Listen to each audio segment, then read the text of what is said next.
सभी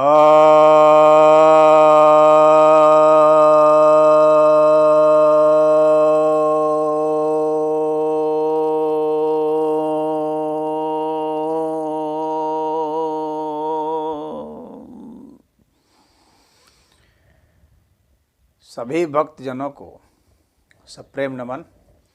भक्तों, आज मैं आपके समक्ष महर्षि पतंजलि द्वारा रचित योग सूत्र ग्रंथ के प्रथम अध्याय, जिसे समाधिपाद भी कहते हैं, उसके 49वें सूत्र की व्याख्या करने जा रहा हूँ। यह सूत्र कहता है,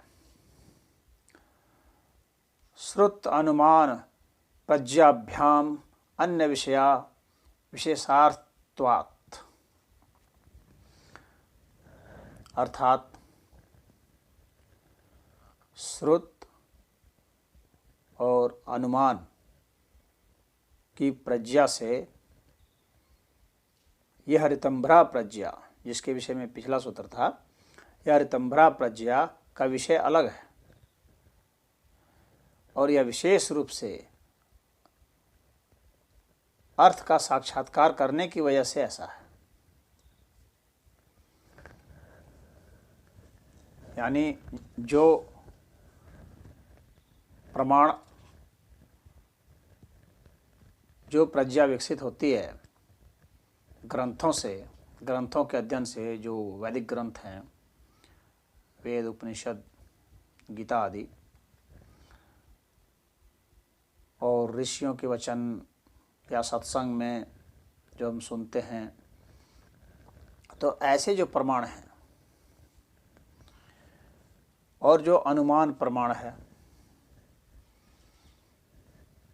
तो अनुमान प्रमाण जैसे कि यदि कहीं अग्नि है, कहीं धुआं है, तो हम अग्नि का अनुमान लगाते हैं।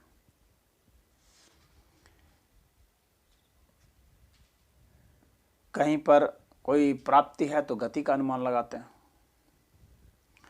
तो यह अनुमान प्रमाण और इससे जो हम प्रज्ञा को प्राप्त होते हैं, यह प्रज्ञा बिल्कुल भिन्न है। यह सामान्य प्रज्ञा है, विशेष नहीं है। यानी यह जो आगम या स्रोत प्रमाण जिसे कहते हैं, आगम प्रमाण, जो जिससे कि शब्द का जो अर्थ होता है उससे हम कुछ ज्ञान प्राप्त करते हैं। शास्त्र में सभी शब्दों के अर्थ दिए गए हैं और पदार्थों के, घटनाओं के, वस्तुओं के, व्यक्ति के, भावों के, विचारों के, तो जो अर्थ दिए गए हैं उनसे हमें कुछ ज्ञान होता है, हमारी प्रज्ञा कुछ विकसित होती है। परंतु यह सामान्य प्रज्ञा है। यहाँ पर विशेष विषय का प्रयोग किया गया है। तो यह सामान्य का मतलब क्या हुआ कि जो सभी प्रकार के पदार्थों में पाया जाता है उसे सामान्य कहा जाता है। लेकिन जो विशेष में पाया जाता हो, यानी उन्हीं में से कुछ, किसी में कुछ विशेषता हो जिसकी वजह से हम उनकी पहचान कर सकें, तो वह विशेष बात हो जाएगी। जैसे यदि हम मनुष्य शब्द कहते हैं तो इससे मनुष्य जाति का बोध हो जाता है। तो किस तरह हाथ होंगे, पैर होंगे, आँखें होंगी, नाक होंगे, सब हमें एक बोध हो जाता है। परंतु हमें विशेष बोध नहीं हो पाता है, क्योंकि मनुष्य में तो स्त्री भी है, पुरुष भी है।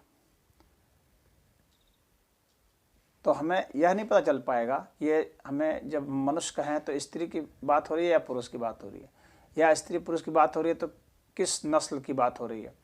अफ्रीकन नस्ल, नेग्रिटो नस्ल भी है और कॉकेशियन नस्ल भी है, तो हम किस नस्ल की बात कर रहे हैं, तो ये हमें पता नहीं चलेगा। हम भारतीय व्यक्ति की बात कर रहे हैं, चीनी व्यक्ति की बात कर रहे हैं, पता नहीं चलेगा। और अगर फिर किसी एक नस्ल की भी है तो किस आदमी विशेष की बात कर रहे हैं यह पता नहीं चलेगा, और किसी आदमी विशेष की बात यदि भी हो रही है तो फिर उसके क्या गुण धर्म हैं विशेष जो बाकी मनुष्यों से अलग है वह पता नहीं चलेगा। तो कहने का मतलब है कि जितना हम विशेष होते जाते हैं उतना ही ज़्यादा प्रखर प्रज्ञा होनी चाहिए, तभी हम विशेष का बोध कर पाएंगे। तो ये जो आगम हैं यानी जो हमारे ग्रंथ हैं या जो हम सत्संग से या व्याख्यानों से सुनते हैं या जो हम अनुमान लगाते हैं या अप्रत्यक्ष रूप से जो हमें बोध होता है तो वह सामान्य होता है, उसमें विशेषता बहुत नहीं होती है। तो यदि हमें कुछ विशेष बोध चाहिए तो हमें प्रत्यक्ष प्रमाण की ज़रूरत पड़ती है, प्रत्यक्ष ज्ञान की ज़रूरत पड़ती है। तो प्रत्यक्ष ज्ञान जो है हम इंद्रियों से करते हैं, तो जब हम इंद्रियों से करते हैं तो हमें प्रत्यक्ष बोध होता है, उसके कारण हमें विशेष प्रज्ञा विकसित होती है हमारे में और हम विशेष रूप से उस चीज़ को समझते हैं। अपनी आँखों से देखना, कानों से सुनना, जीभ से चखना, तो इनसे या त्वचा से स्पर्श करना, इससे हमें कुछ विशेष बोध हो जाता है जो कि आगम से और अनुमान से नहीं होता था। परंतु इन इंद्रियों के माध्यम से भी जो हमें बोध होता है वे स्थूल पदार्थ ही हैं, वे स्थूल विषय ही हैं। उनसे भी हम बहुत सूक्ष्म स्तर का बोध नहीं कर पाते हैं। जैसे हम इन इंद्रियों के माध्यम से अपने विचार का साक्षात्कार नहीं कर पाते।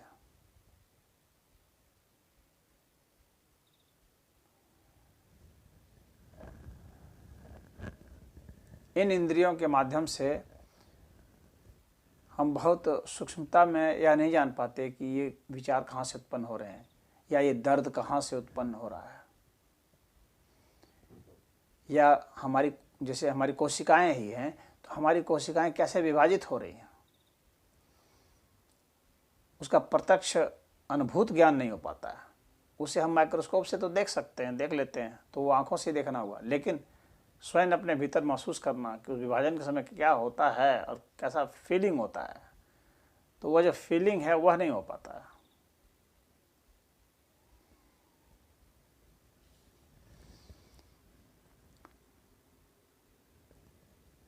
तो जो पंच तन मात्राएं जैसे रूप है, रस है, गंध है,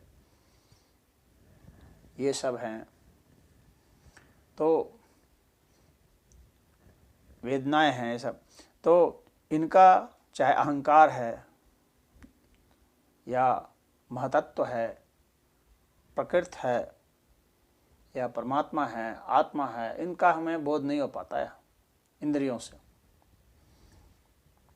इसीलिए ये प्रत्यक्ष प्रमाण में भी ये सामान्य हो जाते हैं इंद्रियों के जरिए जो होता है।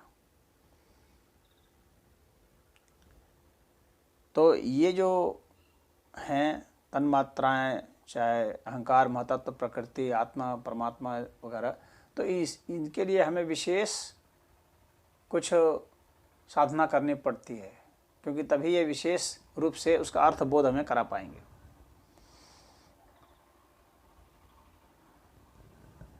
तब हमें विशेष अनुभूति होगी।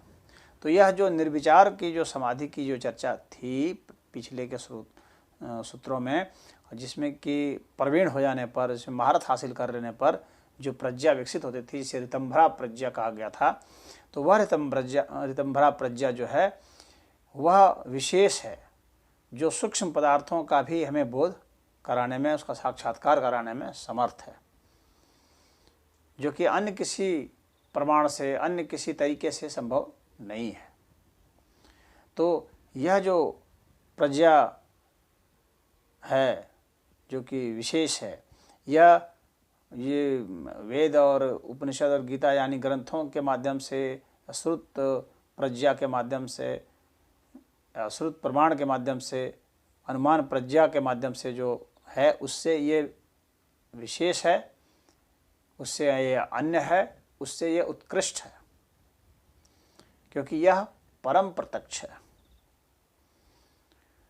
और यह उनके पर आधारित नहीं है।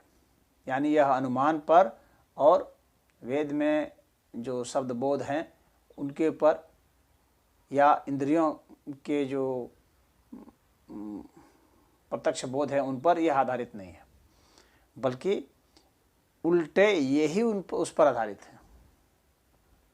यानी ऋतंभरा प्रज्ञा पर ही ये आधारित है।